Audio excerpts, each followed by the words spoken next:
What's up, basketball fans? Welcome to the Warrant Report. What if I told you the Raptors are one of the most talented teams in the NBA? Your first initial reaction might be to question that, scratch your head, and laugh a little, and your second would be to question, well, if the Raptors are so talented, why do they rank 7th in the Eastern Conference? So I'm going to break all of that down in today's video, as well as give you one stat which makes the Raptors a terrifying matchup. So if you're ready to watch this video, make sure to hit the like button, as it does help get this video out a lot more. And if you want to hit the subscribe button, that'd be very much appreciated as well. So with that being said, let's get into today's video. Now, as you guys know, I do like to give out shout outs on my channel. So for today's video, the shout out goes out to Mike Kamina. So Mike, thank you so much for supporting the channel through likes and comments.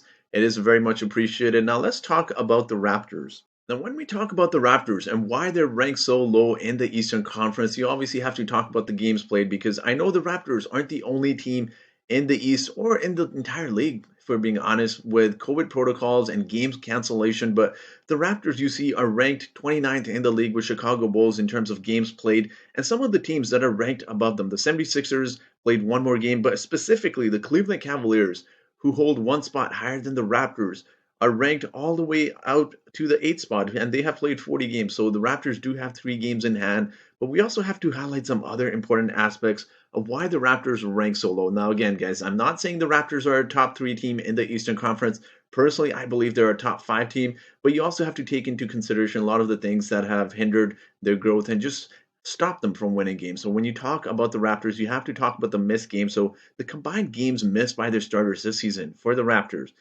39 games between Pascal, OG, Gary Trent Jr., Scotty Barnes, and Fred VanVleet. And we haven't even touched upon the centers, because we know the Raptors have had a lot of different lineup changes with centers going small ball lineup. So I wanted to highlight that differently. So combined games missed by the Raptors centers between 2 guys, Khem Birch and Precious Achiuwa, 23 games missed between them. And this is a very young season in which the Raptors have played 37 games.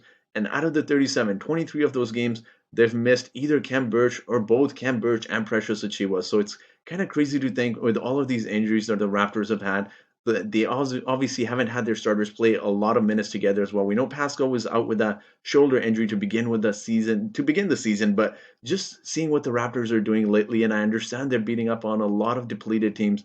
But when we talk about the Raptors being a very talented team, we also have to talk about that one stat which makes them a really scary team. Now, this is to note, guys, this was tweeted out a few days ago. This was before Scotty Barnes, who's currently averaging a few points below 15 points because of his recent rookie slump. But when you talk about the Raptors and that one stat which makes them a terrifying matchup, we have to talk about the fact that the Raptors are the first team to have 5 players average 15 plus points in 46 years. Fred VanVleet, Pascal, OG, Gary Trent, and our rookie sensation, Scotty Barnes. Before, again, this is a few days ago, we're averaging all above 15 points. And it's kind of crazy to think about this stat when you take into consideration all of the talent the NBA has had over not only the last 46 years, but just generally speaking.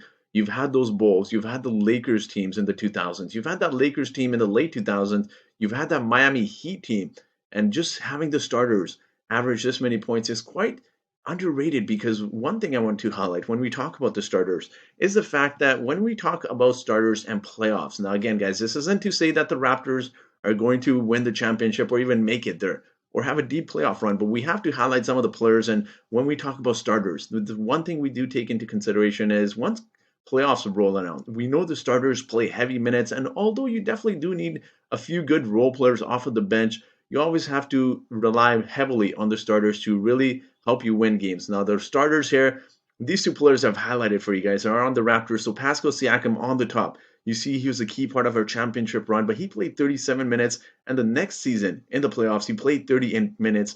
And the player you see at the bottom of the screen is Fred VanVleet, who played an insane 39 minutes. He currently leads the NBA in minutes played, but this just kind of gives you a small idea of how heavily you rely on your starters. Again, guys, this isn't to say the Raptors are going to beat all the top teams and make it deep into the playoffs, but just in terms of futuristic and how scary the Raptors are going to be in the coming years. Obviously, again, like I said, the Raptors bench is terrible, and they definitely need to upgrade that if they want to make a deep playoff run.